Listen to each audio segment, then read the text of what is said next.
España, the Miami Dolphins snagged the win for the first ever NFL game in Madrid. Home closing high note, the Miami Hurricanes played their last game in Hard Rock Stadium for this season. And a homecoming masterclass. The F.I.U football team win a thriller of a match against Liberty University. All this and more on the Sideline.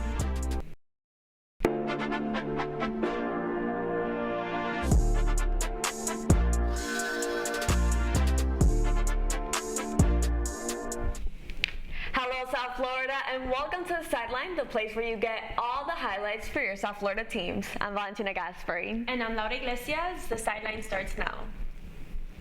The New York Jets cornerback Chris Boyd is in the hospital after being shot in the stomach, according to a law enforcement source. The source says Boyd was shot early Sunday outside a Manhattan restaurant after an argument turned violent. The suspect shooter drove off. The Jets say they're aware of the incident. Boyd has played for 4 NFL teams and is sidelined this season with a shoulder injury. More details are expected as the story develops. For the first time ever, Spain hosted an NFL game in its downtown plaza. The two teams that played were the Miami Dolphins and the Washington Commanders. That's right, and the excitement was felt throughout Madrid. Much of it came from our international Miami Dolphins fans. CNN's Pau Mosquera attended the game and spoke with some fans. After 4 quarters of intense play and some overtime, the Miami Dolphins have emerged victorious in quite a historic showdown. This is because this Sunday was the very first time that a NFL regular season game has taken the field in Spain, a clash that has been celebrated in no other place than the Real Madrid stadium, the Santiago Bernabeu, and has been enjoyed by around 80,000 people. Dolphins, go Dolphins! I thought it was a good game. Just a little disappointed, but yeah. My husband is the 12th man on the field, die-hard Commander fan. So we traveled here so that we could get the win, and we didn't get it. I thought we could have played a little bit better. I feel like we should have won that game, but I mean, it came down to the end, so we played okay. You know, could have been worse. I think our coach made some bad decisions, but we got lucky and we pulled it out at the end. They always do it to us. I don't know how we've gone from last week to this, but we won, so that's all that matters. It was honestly one of the best football games I've ever seen because some are boring. This one was very intense, and I'm so happy that we won.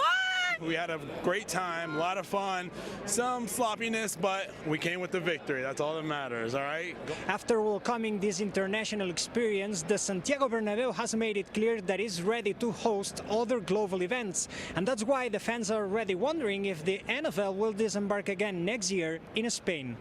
Pau Mosquera, CNN, Madrid. The Miami Dolphins made it 2 in a row this weekend when they played the Washington Commanders in Madrid. The Fins struck first blood with Riley Patterson making a 46-yard field goal. The game stayed close. At the half, the score was 6-6, but the Commanders picked up steam with an early third quarter touchdown. But the Dolphins brought it back with one of their own, leading to overtime. The Dolphins sealed the deal with another field goal by Patterson, bringing the final score to Dolphins 16, Commanders 13. The Dolphins remain at home where they will face the New Orleans Saints after a bye week. And after losing to the Knicks Friday, the Heat take on the New Yorkers again tonight. In Friday's barn burner, Norman Powell drove the Heat with a season-high 38 points, and Jaime Jaquez Jr. added 23. But Miami fell to the New York Knicks 140-132 Friday night in NBA Cup action. The Heat had their biggest lead early, scoring the first 7 points, but the Knicks took control in the second quarter and never looked back. Karl Anthony Towns had 39 points, Leandre Shamet came off the bench for 36, and Josh Hart registered his first triple-double of the season. Miami got within 2 late, but a 10-0 Knicks run pushed New York's biggest lead to 125-110. The teams face off again tonight in Miami. Final score, Knicks 140, Heat 132. Tonight's game against the Knicks starts at 7:30 p.m. at the Kaseya Center. The Florida Panthers had a disappointing game against the Tampa Bay Lightning on Saturday at Emirates Bank Arena. Tampa Bay scored early in the first. The Panthers didn't answer until the second. The game was tied going into the third period, but the Lightning struck the Ice Cats with 2 goals, bringing the score to Tampa Bay 3, Panthers 1. The Panthers are still at home tonight to face the Vancouver Canucks at 7 p.m. The Miami Hurricanes finally give their best overall performance from start to finish. Miami's defense dominated the Wolfpack, holding them to just 149 total yards and a mere 29 yards rushing. Meanwhile, Miami's offense clicked when quarterback Carson Beck made big play after big play, including multiple touchdown passes. On the other side of the line of the scrimmage, the Wolfpack continued to slide, dropping to 5-5 and fighting just to finish the game. Final score was Miami Hurricanes 41, State Wolfpack 7. Next up for the Miami Hurricanes is to go face-to-face with the Virginia Tech Hokies on Saturday afternoon. F.I.U. football fans in good spirits after Saturday's dramatic overtime homecoming victory against Liberty. And Sideline's Alejandro Hernandez was at Pippel Stadium to capture it all. The 4-5 F.I.U. Panthers are set to take on the 4-5 Liberty Flames in F.I.U.'s 24th annual homecoming game. The Flames have taken their first 3 meetings between these two programs. However, tonight, F.I.U. is looking to change that narrative. This game got off to a rocky start for the Panthers as the Flames came out hot on their opening drive, capping it off with an explosive touchdown. However, FIU's quarterback Joe Pazensky responded immediately, bulldozing his way in for a rushing touchdown. From that moment on, it was clear this game had all the makings of a shootout. One of the best homecoming games, for sure. I say 10 out of 10. Like, I'll come again every time. Like, we'll come. 100%. Y'all can come at 17-21. We can do it. We can do it. 100%. They just gotta want to win. We have that FIU pride within us. We always gonna win. Whether or not anything happens, we always gonna win. We got that FIU pride within us. Yeah. Despite trailing 21-17 coming out of the break, the Panthers dominated much of the second half, but failed to finish in regulation as the Flames forced overtime with a late rally, keeping fans on the edge of their seats. In the first possession of overtime, Pazensky connected with wide receiver McGuire Anderson for what would turn out to be the game-winning touchdown as the defense held strong to steal the victory. Is intercepted by Mr. After a thrilling overtime finish, the FIU Panthers, or should I say the Sunblazers, emerged victorious by a score of 34-27. This was more than just a win. This could be the defining moment of their season as they now look to push for a spot in this year's bowl game. I'm Alejandro Hernandez, signing off from the sideline. Well, it's time for us to go to break, but stick around because here's what's next on the sideline. We have our biggest W's and L's locked and loaded. What did I say? Sideline. Just take from we have our biggest, or no, okay, never mind. Oh, sorry. I am so sorry. That's okay. You're doing amazing.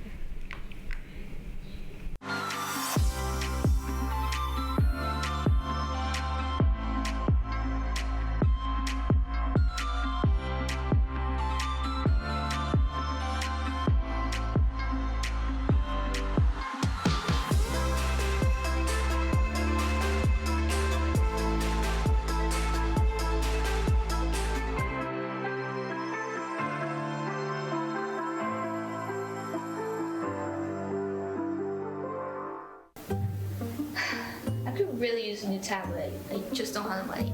Let me ask you something. Do you have a Pell Grant? Yes. You do know you can get a free tablet, right? Did you say free? Yeah, free. It's simple. And the application is done in the store. I could really use a tablet. Get one. Another satisfied customer. Stop by PantherTech in the Graham Center at FIU MMC today to speak with one of our associates to get your free tablet. Type 2 diabetes can have a big impact on your life. But how can it be prevented? Well, the first step is knowing if you have something called prediabetes. Take the 1-minute risk test today at doihaveprediabetes.org.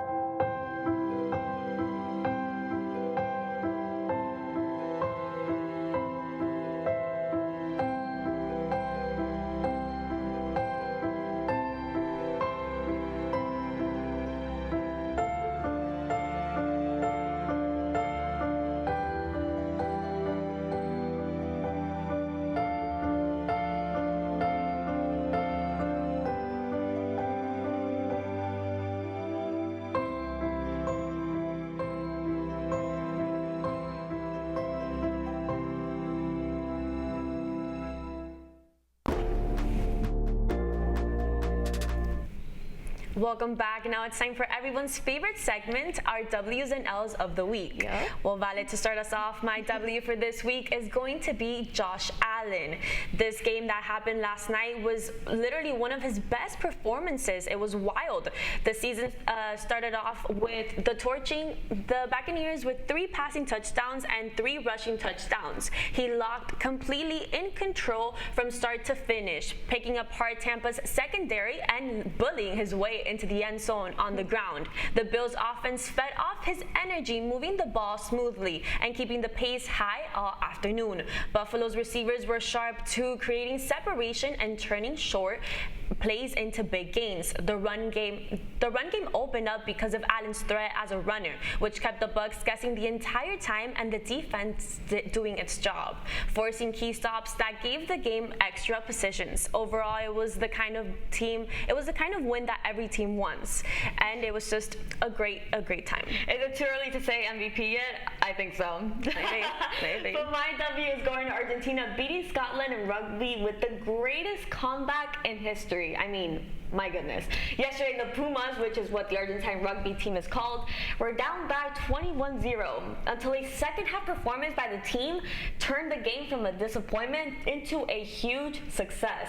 The tries by Julian Montoya, Rodrigo Isgro, Pedro Rubiolo, Pablo Montera, and Justo Picardo sealed the win. And get this, 22 minutes. All of that happening in such a short time. What looked like a dominant victory for Scotland turned to be an implosion for the team. The final score was 33-24, and this was the first time in 16 years that Argentina beat Scotland in Murrayfield. The last time this happened was in 2009, so it is a pretty big deal. With 2 November wins in Europe for the first time since 2014, the Pumas play England next weekend, and they have never won 3 games in November. So we'll see if they can keep the winning streak going, or if it's just for now, and then they come back with an L. But I think they got it under control. For sure. I think so too. I'd say that. And now let's take it to the L's. My L for this week is going to be in the basketball court. The Pelicans took a tough loss at home last night, falling 124-106. The Golden State Warriors and New Orleans started slow, giving up 44 points in the first quarter, and they spent the rest of the night trying to climb out of that hole. The team struggled from 3, hitting under 30%, while Golden State stayed hot and kept stretching the lead. Trey Murphy and Jose Alvarado tried to spark a comeback, combining for nearly 40 points, but the Pelicans couldn't get the stops they needed. On the other end, Golden State moved the ball well, and they knocked open shots and controlled the pace from start to finish. For the Pelicans, it's just another reminder of how costly early defense lapses can be against a team that just shoots well. I mean, it didn't look too good for the Pelicans this week. Rough. But my L goes to the Florida Panthers, losing against their rivals, the Tampa Bay Lightning. Not only was the score horrible for the Panthers, this was a home game advantage. So you would think, even for an advantage on home turf, it wasn't the case for the first battle of Florida teams. The only highlight from the Panthers was Brad Marchand scoring during a power play in the second period. Yet, after the Panthers pulled Bobrovsky for the 6-on-5 advantage with just 50 seconds left of the match, Tampa Bay's Gergensen scored on an empty net, which ultimately leaving the final score of the game 3-1.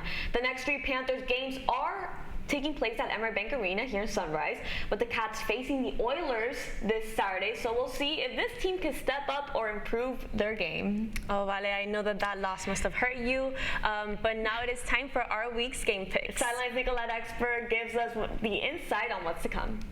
Thanks, ladies. I'm Nicolette Esper with this week's game picks. Let's get into it. We're starting with Heat Knicks on the hardwood, and of course, as much as it pains me as a Knicks fan, I have to call it like it is. New York has dropped 3 straight on the road, and now they're heading into Miami without Jalen Brunson, and that's not ideal. Meanwhile, the Heat are leading the East in scoring at 125 points per game, shooting just under 50%. And when Miami is rhythm offensively, they're a tough team to steal one from at home. The Knicks can still compete compete from three, making nearly 17 threes a night, and they did take last matchup, but given the road struggles and no Brunson, I'm taking the Heat. My Knicks will be okay, just not on the road. Switching on to the ice, the Panthers host the Canucks on Monday, and Florida has been strong at home, and they've been finishing close games, which has really kept them steady early in the season. Vancouver, on the other hand, has a -9 goal differential, and they've allowed 69 goals. Defense has been their biggest issue. They can score, but they give up too much. Sam Reinhart is leading the way for Florida with 10 goals, and over their last 10, the Panthers have been more reliable team at both ends of the ice. So this week, I'm taking the Panthers at home.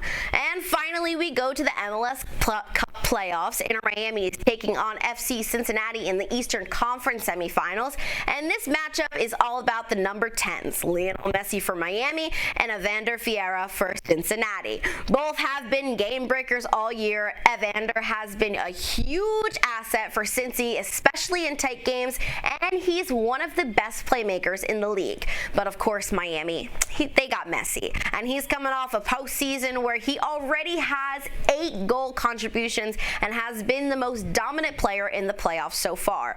FC Cincinnati is at home, and they're more balanced, but I'm not picking against Lionel Messi in a knockout match. I'm taking Inter Miami to advance. And that's all the time we have for game picks this week. I'm Nicolette Esper, and I'll send it back to you ladies in the studio. And just a reminder that if you want to keep up with updates, fun segments, and more from our crew, you can follow our Instagram for all things Sideline. Follow us at sideline.caplin. And that's it for today. I'm Laura Iglesias. And I'm Valentina Gaspari. Thank you for watching, and we'll see you next week on The Sideline.